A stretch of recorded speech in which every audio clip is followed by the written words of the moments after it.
Taman Niyuka, maksudnya ada cerita-cerita dalam hati kita supaya nikmat yang ada pada saudara kita hilang. Jadi asal saudara tu asalnya sesama Islam memang ada larangan. Jadi soalan yang ditanya adalah kepada orang kafir. Kalau masuk dengan apa yang, dan rasanya hari itu pun ada dia sindirkan apa disebut tentang kata kita ada perasaan nak nikmat yang dia dapat tu hilang.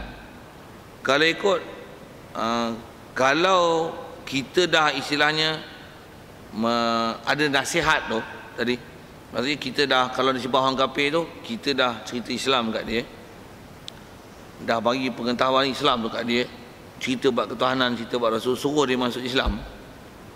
Lepas tu dia tak nak, katalah tak nak. Kalau tak nak, lawan, tu namanya harbi. Kalau sampai tahap macam tu, kalau ikut bukan saja boleh Allah SWT boleh ada hasad, bahkan bunuh boleh, atau yang boleh kalau sampai dia lawan Islam.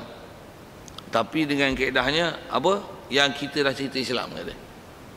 Maksudnya apa tanggungjawab yang sepatutnya, kalau saya sebut dengan bahasa bunuh tu, kita dah buat apa sepatutnya as a Muslim, yang kita pun ada pengetahuan Islam yang sangat perfect, yang kalau boleh kita nak semua orang Islam. Jadi pelaksanaan nasihat tu adalah kita tunaikan. Memang dari sisi kaedahnya jangan kata boleh hasad, bahkan kalau dia lawan, kalau atas kata harbi boleh bunuh. Tapi dengan tanggungjawab yang kita tunai itulah. Kalau kata tanggungjawab yang kita tak tunai dari sudut kata kita sampaikan Islam pada dia, bahkan dia lawan Islam pasal apa? Memang dia non-knowledge about Islam, dan dia macam ada orang kata apa, ada maklumat buruk yang telah ditanam, yang orang momokkan Islam, kita tak pernah bagi explanation tentang Islam. Jadi kat situ kat kita disuruh bukan hilangkan iman, tapi nasihat lah. Kaedah dia nasihat lah dulu. Jadi kalau atas kita bicara tentang hasad itu nikmat hilang, tu yang kata sampai tahap boleh bunuh. Jika telah menunaikan tanggungjawab, jadi kalau tak buat tu, apa kaedah dia? Nasihat. Istilah nasihat dalam bab ni, dalam konteks orang kafir, apa dia? Cerita Islam bagi dia faham.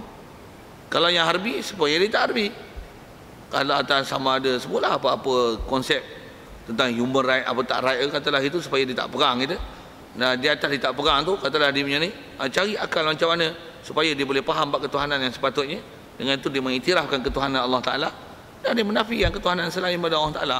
Dengan sebab tu dia boleh mengiktiraf la ilaha illallah, cerita pula Nabi Muhammad, dia boleh syahadah Nabi Muhammad Rasulullah. Itu dalam konteks harbiah. Kalau yang zimi pun sama.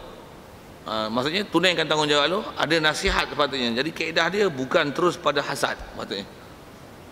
Jadi kalau tak ada pak hasad, dia mesti setelah ditunaikan segala tanggungjawab.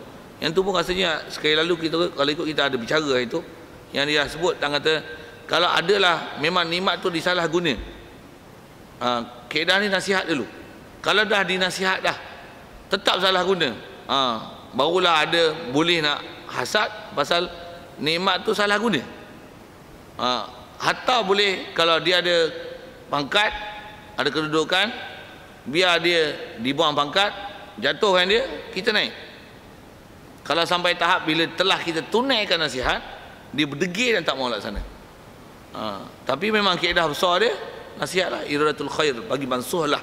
Tu istilah yang kita dah jumpa itu.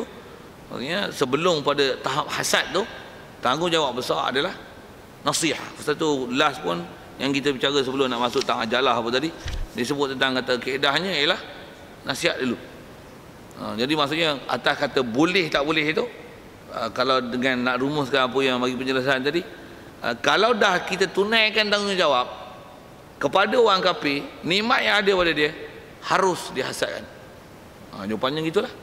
Kalau katalah tak ada apa-apa tanggungjawab yang kita buat, kita tak disuruh hasad, apatah lagi nak bunuh orang. Bahkan kaedah dia apa? Nasihat. Apa nasihat itu? Dalam konteks orang kafir adalah dakwah dia kepada Islam. Dan sikit kalau tambah sikit tu, dakwah pada Islam dengan mana kita dah komplit Islam, kita nak supaya dia Islam macam mana kita dah komplit. Tapi kalau kita pun tak komplit, sebelum kau dakwah dia kau dulu, kau pun tak komplit. Itu saja nak sepak kita sikit lah. Pasal kita kadang-kadang nak tengok cerita orang kafir yang masuk Islam, Macam mana nak bagi orang kafir masuk Islam? Kita Islam pun pasal Islam mak bapak keturunan je. Tapi kita pun tak reti nak explain kat dia Islam. Nak cerita Islam tapi jumpa ustaz. You pun tak tahu Islam. You nak suruh dia masuk Islam, you pun tak tahu Islam. Sedangkan you dah Muslim dah berapa puluh tahun, dah nak mati je pun. Sorry entah bahasa itu. You pun tak tahu Islam. Jadi bukan, you are not supposed to hasad pada dia tau. But you ada ghibtah, you kena pergi mengaji sampai kalau boleh. You pun reti Islam, baru kita faham Islam, kita pun sayang dengan Islam, dan kalau boleh semua orang kita nak suruh masuk Islam, bukan dengan kita berhasad. Saja masuk ke situ pasal lagi fokus pada nak hasad tu je pula kan. Fokus pada rahmat yang sepatutnya kita kena fikirkan untuk, bukan kata kat dia supaya dia masuk Islam, tapi rahmat yang sepatutnya kita kena kejar. Kita pun tengah Islam pun sangat nipis. Jadi bagi ahli buat kita elok, jangan fikir nikmat kat orang hilang, tapi fikir supaya apa nikmat yang ada kat kita yang sepatutnya kita guna pada tempat yang sepatutnya. Itu je kot, tambah sikit.